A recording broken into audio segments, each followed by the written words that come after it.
Welcome to day 10 of the Brew Crew podcast Advent Calendar Spectacular. I'm your host, Matt, and today we are going to be having Branch and Bone, so I'm super excited.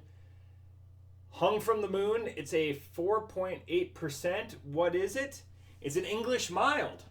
So let's go with the crack, and this there's not going to be any can art boner segment for 2 days in a row for JT, so a little bit of foreshadowing. But I just noticed this cap when I was about to crack it, so that's pretty cool. So I wasn't going to crack with Richard because I don't want dick on dick crime. I was going to crack with my antler. So it's Friday, and I'm super excited. And I just got done watching JT and Chuggalos Phil's video. And they were talking about how it was an exciting video. And the best part is, if like you guys go to like 13:30, go back and watch their video, day 9. And if you go to 13:30 and JT goes, I really think that this was an exciting podcast. And just deadpan like that. So it was awesome. And then I found out that myself and Chuggalos Phil, apparently we've been copacetic. We've been, swinging together on the playground. Where he's in my bathtub, I'm in his. We've been the same scores for, he said a majority of the days. And he's not watching my video until afterwards. So that's uncanny. And yesterday I just watched it happen. He was vacillating between the same two scores I was, if you watched both of our videos. So again, it's Friday. Super excited. My fridge outside of the Advent calendar was getting super depressing. So I just went and stopped by my local watering hole and talked to the purveyor of fine drafts. His name is Pat. And I go, Pat, we've been doing this Advent calendar, and he had Nightbringer, which, if you guys remember, was I've got the day 6, probably the last highlight beer that we've had. So we've been in a few, JT used the word doldrums, but he was just talking about, the individual day. I'm going to talk about the overall calendar.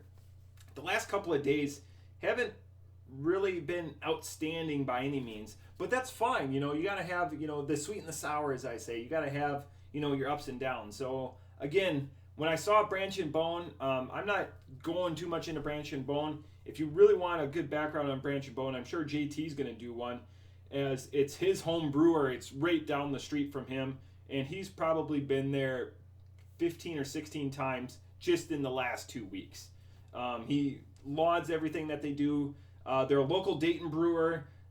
They do everything, with the utmost care. If you think about your local brewer, but they just put extra panache, and there's if it's got 6 ingredients, they put 7. If it's got 3 hops, they put, but everything is balanced. Everything is whimsically fine-tuned. They've got on-point IPAs and solid sours, and that doesn't even do it justice. So, I'm just running out of superlatives that I want to use to describe their brewer. I would say in Dayton as a whole, if somebody comes to Dayton, like for example, Chuggalo Mikey, he comes to Dayton, that's the one place I'm taking him above all else. They just do it with a lot of character. So onto this beer.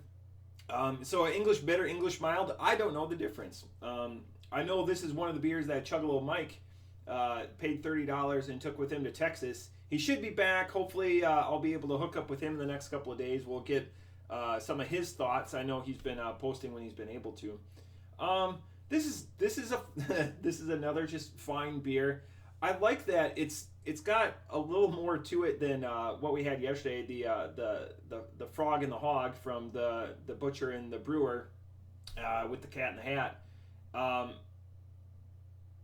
So this has got just a little more depth, a little more bitterness, which is good, but it doesn't have the hops. So the bitterness comes from elsewhere. Man. This is completely out of my wheelhouse, but I appreciate it, and it comes in at a 4.8%. Again, most of my material comes. I talk about the brewer and everything. You can find out more about them. Just look up Branch and Bone, probably branchandbone.com. I don't even know their website just because they're so close and I don't go to them. I'm hoping. I'm kind of looking over this list. Man, we don't leave we don't leave, and I know I'm cheating, but we don't leave Ohio for a little bit on this. But I'm excited. I'm glad I refilled my fridge. So off the top rope, this is gonna appeal.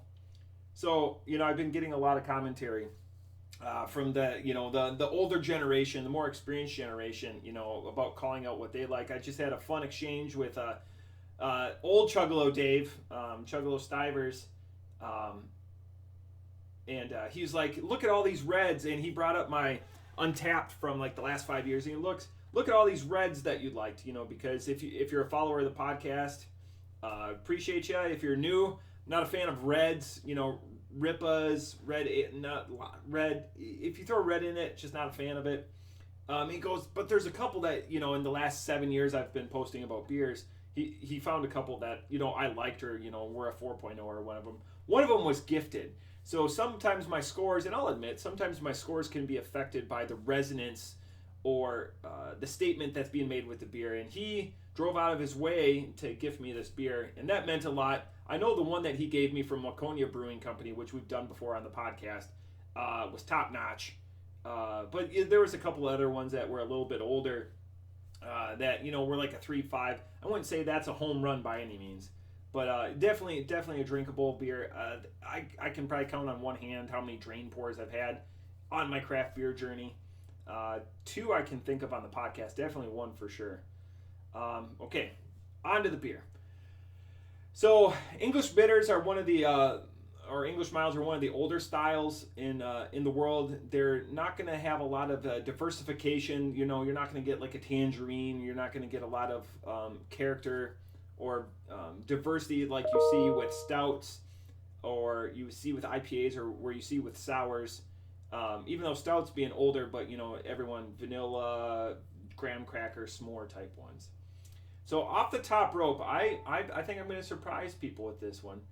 This one is quite good.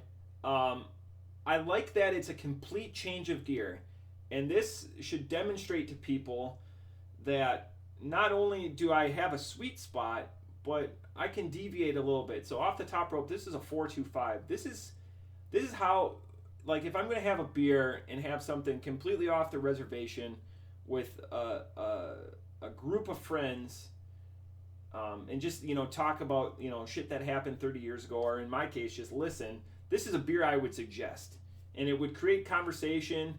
And even if they turn it down, I would think that I could ply this onto somebody and be like, hey, what is this, like, is this just a quote skunked out version of something that you would drink back back in the day. I appreciate this. This is just a nice change of pace. This would be, something like if we have our, our beer gatherings, and when we all get together as a bunch of guys, and we're just going back and forth, and, we're trying to one up each other. And, oh, I've got the next one, And it's just stuff that we have sitting outside in the fridge or whatever. This would be a great change of pace. So, from like a sour to a IPA, that can be abrupt. This could be a nice palate cleanser. So this is a great situational beer that I've just rattled off a couple of situations that I think it would apply to. This is a real exciting video. Sorry, I just had to do it. That's fantastic. We're in our doldrums. So, gosh, this is quite good, and maybe again it's a credit to Branch and Bone going outside of where their normal palette or production goes. But this is quite good. Again, 4.25. High recommend, even if you're outside of the area watching this video. If you wherever you order your wares online, I highly recommend Branch and Bone. I've never been like, there's like Toppling Goliath. Toppling Goliath is a good example of a nationally or at least regionally distributed beer. You can get it here in Ohio. You can get it in Wisconsin. I'm thinking about popular places where people are listening to us. You can get it in Texas. The one thing I want to say, that their inventory is fantastic. if you have that Dorothy's Old World Common, that's an abhorrent beer. That is one that if somebody brings it, I will drink water instead. It's just everyone has that in their inventory. They have their beer. I'm just thinking of like Toppling Goliath. They just put out quality stuff. That Dorothy's is god awful. This is not the case though. So Branch and Bone, again, another arrow in your quiver, another fantastic beer, and that's day 10. We're double digits. Still 14 days to go, or 13, depending on how you count. Cheers.